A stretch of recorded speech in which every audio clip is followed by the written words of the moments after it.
دونك بوصفير عند الوليدات الصغار اللي يلاه تزادوا اهم. وكيتعرف انه الصفوريه في الجلد ولا في العينين ديال البيبي اللي هي واحد الحاله شائعه عند اهم. الاطفال اللي يلاه كيتزادوا، حاله شائعه بزاف.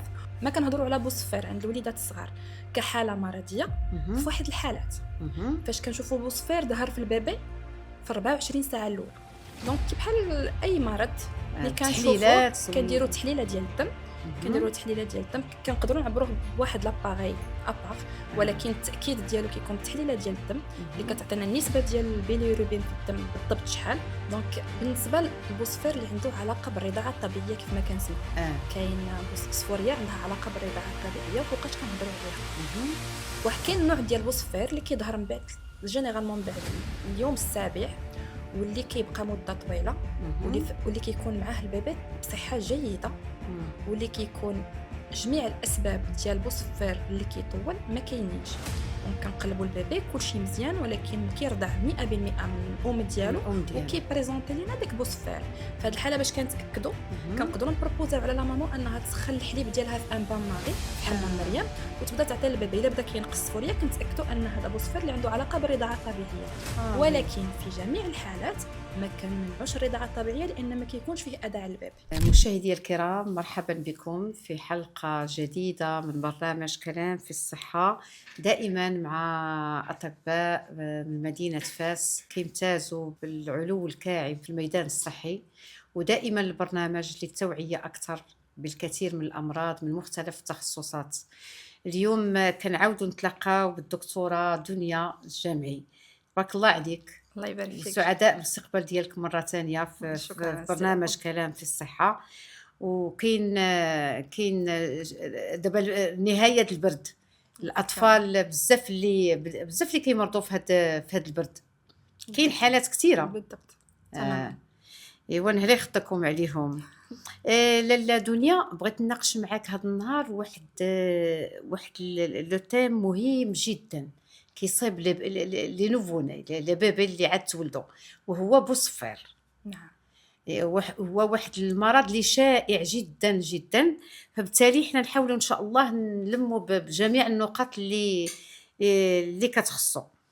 دابا بالنسبه للبوصفير عند المولود، كيفاش غتعرفوا لنا نتيا؟ داكور. دونك بوصفير عند الوليدات الصغار اللي يلاه تزادوا وكيتعرف انه الصفوريه في الجلد ولا في العينين ديال البيبي اللي هي واحد الحاله شائعه عند الاطفال اللي يلاه كيتزادوا، حاله شائعه بزاف، واللي كتكون بحالات مختلفه وما عندها حتى شي علاقه بالمرض الكبدي الفيروسي اللي كنعرفوا عند الناس الكبار او عند الوليدات نعم. الكبار. نعم. داكور.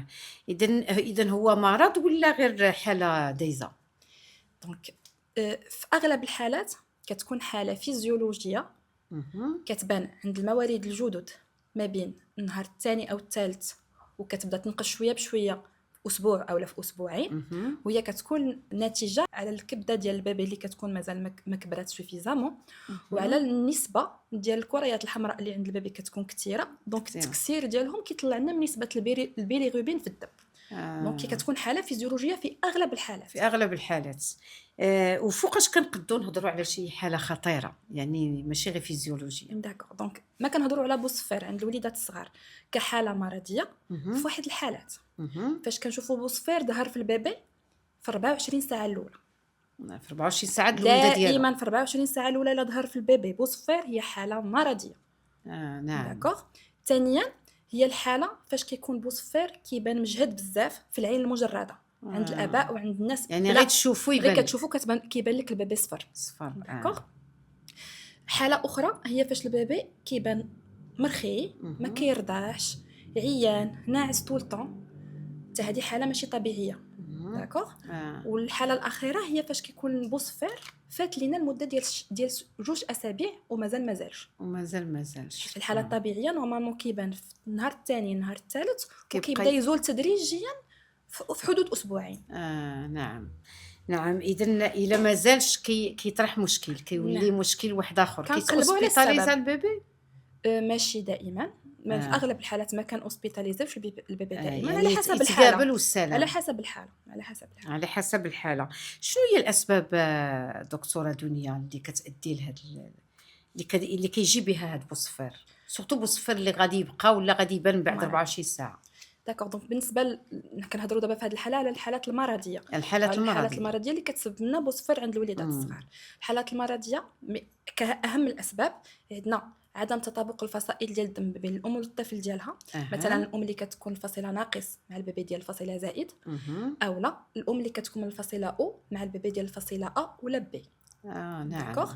ثانيا ملي كيكونوا امراض تعفنيه عند الاطفال، عند البيبيات اللي الله تزادوا من الام للطفل. من الام للطفل. اون فوا البيبي كيكون انفيكتي ولا عنده ميكروب كيقدر يبان لينا فيه بوصفير. ثالثا هو في الحالات اللي كيكون عند البيبي فاش كتكون بوصفير مطول، كنقلبوا على الحالات ديال الالتهابات البوليه والامراض الغده الدرقيه. وهنايا عاوتاني نتطرقوا على حاله واحده اخرى، هي امراض الكبد عند الطفل الزياده. هذا بوصفير بوحدو كيكون عنده حاله ديال انتفاخ كبير في الكريشه. البراز ديال الطفل كيكون بيض. هادو حالات كيكونوا شويه صعاب وكيكون مختلفه على البوصفير الطبيعي على البوصفير الطبيعي اللي ممكن يتولد به البيبي ويبقى ينقص حتى كيمشي. اكزاكتوم. وكيفاش كنتاكدوا من المرض؟ دونك بحال اي مرض اللي تحليلات كنديروا تحليله ديال الدم. كنديروا تحليله ديال الدم، كنقدروا نعبروه بواحد لاباغي ابار، ولكن التاكيد ديالو كيكون بتحليله ديال الدم اللي كتعطينا النسبه ديال البيليروبين في الدم بالضبط شحال، واللي اترافيغ ديك النسبه كنعرفوا واش خاصنا نديروا الدواء ولا ما خاصناش نديروا الدواء. وكنديروا تحليلات واحده اخرى مصاحبين كتحليل الميكروب، تحليله ديال النفس ديال باش نعرفوا واش كاينه انيميا مصاحبه او لا. داكوغ. وكنديروا خلاص التحليلات ديال غير الميكروب، قلنا التحليله ديال الفصيله ديال الدم ديال البيبي وديال الام. وهذا الشيء الا كان بان فيه واش سور بلاص خصو يدار هذا الشيء كله باش كتحدد على حسب. دونك الطبيب اللي كيقرر الا شاف الطبيب اللي راه بوصفير في النيفو 2 ولا النيفو 3، يعني مازال ما وصلش لواحد الحد اللي كبير، مراقبه كافيه. الا شفنا ان بوصفير فايت واحد النيفو من الديبار، يعني من الاول شفنا البيبي الصفوريه ديالو طالعه، كندوزو ديريكتومون للتحليله باش كنتاكدوا. التحليله نعم. والعلاج دكتوره هو ادويه ولا كيبقى غير تحت المراقبه ولا شنو؟ دونك هذا سؤال مهم. اغلبيه ديال الامهات اللي كيجيو مقلقين من بوصفير كيقول لك شنو هو الدواء ديالو. اغلبيه ديال الحالات واللي كتكون النسبه ديال البوصفير في الدم ما طلعاش لواحد النسبه اللي كثيره بزاف، كنكتفوا بالمراقبه الطبيه فقط. وباش الاشعه الشمس الطبيعيه، الاشعه الشمس كان اكسبوزيوها الاشعه ديال الشمس الطبيعيه. فاش كتكون النسبه ديال البوصفير فايته واحد الحد على حسب الارقام اللي كتقولنا منظمه الصحه نتبعوهم، ديك الساعات كندوزو الحصص ديال الاشعه الضوئيه، لا فوتوثيرابي، او ما يسمى بالفران بالكلمه العاميه كيقولوا لها عائلات لا فوتوثيرابي.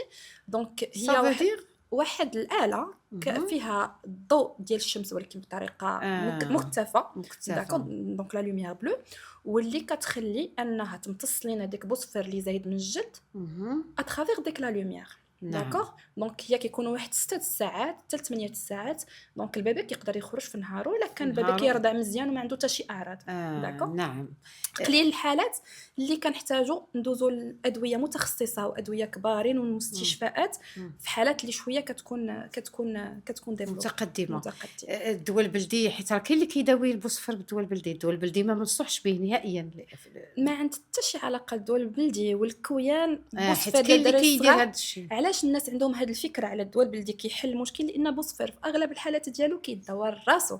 دونك اون فوا البيبي كيتحسن بعد ما كيكويو ليه كيقولوا الكويان اللي يحل المشكل. الوغ كو الاغلبيه ديال الناس اللي عندهم بوصفير في شي حاجه مازال صغيور. بزاف ديال الحالات دازوا علينا اللي كان البيبي بصحه جيده وبسبب هاد الدويات كيتعفنوا لينا البيبي، كيوقع لهم مشاكل واحده اخرى وكنصدقوا في امراض ما عندها حتى علاقه بالطفل. اذا الانسان يلجا للعلاج والدكتور والطبيب باش يبراو، راه سي فاسيل زعما ماشي شي حاجه كبيره بزاف. بالنسبه للرضاعه الطبيعيه واش اللي فيه بوصفير؟ حيت كنسمعوا انه خصو يقطع الرضاعه، ما يرضعش. شنو واش يرضع ولا ما يرضعش ولا؟ دونك بالنسبه للبوصفير اللي عنده علاقه بالرضاعه الطبيعيه كيف ما كنسمعوا كاين صفوريه عندها علاقه بالرضاعه الطبيعيه وفوقاش كنهضروا عليها. كاين نوع ديال بوصفير اللي كيظهر من بعد جينيرالمون من بعد اليوم السابع، واللي كيبقى مده طويله، واللي كيكون معاه البيبي بصحه جيده، واللي كيكون جميع الاسباب ديال بوصفير اللي كيطول ما كاينينش. دونك كنقلبوا البيبي كلشي مزيان، ولكن كيرضع 100% من الام ديالو الام ديالو وكيبريزونتي لينا داك بوصفير.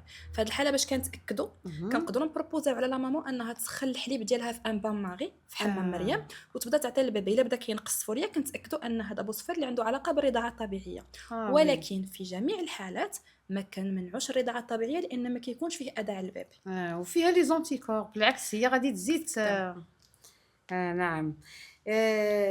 شنو اللي تبغي تقول للامهات اللي كيكتاب كتستقبل وليد كتولد كتلقاه فيه بوصفير، ولا من بعد 7 ايام كيجيه، ولا من بعد يومين، شنو يمكن لك تقول لهم داكوغ. باش تنصحهم؟ دونك كأمهات كنقول لهم ان بوصفير ماشي شي حاجه اللي كتخلع ولا اللي كتقلق. في اغلب الحالات كتكون حاله فيزيولوجيه خصها غير المراقبه الطبيه. ولكن الاعراض اللي كيخليونا نمشيو عند طبيب سور بلاص او نفكروا في ان بوصفير يقدر يكون فيه خطر على البيبي هي لا ظهر بوصفير في 24 ساعه الاولى، الا كان البيبي كيكون عيان مرخي ما كيرضعش، الا كانت الصفوريه طالعه بزاف، ولا كانت الصفوريه طولت لينا اكثر من 2 سيمانات. في هذه الحاله هذه التدخل الطبي ضروري. نعم. ولو يقدر الواحد دابا انت لانك كتحضر على الوليدات كيتزادوا، كيمكن الواحد تعرفوا من الدقيقه الاولى ان عويناته صفيفرين ولا بوجون هي كاينه واحد لاستوس خاص الامهات ينتبهوا ليها. حنا كاطباء والناس اللي موالفين كيشوفوا الوليدات الصغار اللي عندهم بوصفير، حنا عندنا لابيتود اننا نعرفوا بوصفير غير من العينين. ولكن بالنسبه للناس اللي ما كيعرفوش بوصفير وما عندهمش عاده، على الاقل ينقصوا من اللبس ديال الحوايج صفر. لان اون فوا كنلبسوا حويجات صفر للبيبي، داك الصفوريه اللي كيكون لابسها كتغطي على الصفوريه اللي في الجلد ديالو. دونك ديك الساعات حتى الا كانوا يقدروا يلاحظوا الصفوريه كيولوا ما كيقدروش يلاحظوها. اذا يلبسوا لو بلون، يلبسوا الوان بعيده على اللون الصفر في السيمانه الاولى باش من الاحسن البيبي يبان. الا كانت جاتو بوصفر يقدروا يشوفوها. نعم. تبارك الله عليك لاله دنيا، وفعلا نورتينا بهذا هذا الافكار، وخصوصا اننا نزيدوا نشددوا ان العلاج البوصفير ديال لي نوفوني ما خصوش يدخل فيه الطب البديل ولا هاد الكويان ولا هذا، لان يقدر يزيد ياثر على الصحه ديال الطفل. شكرا، كنشكرك بزاف، وكنتمنى ان شاء الله نتلاقاو بك في ان اوتر تيم ان شاء الله ديال لي بيبي. ماشي لي بيبي، دابا انت حد 12 عام او 16 عام حتى لادوليسونس. تبارك الله عليك. والى اللقاء في حلقه جديده من برنامج كلام في الصحه.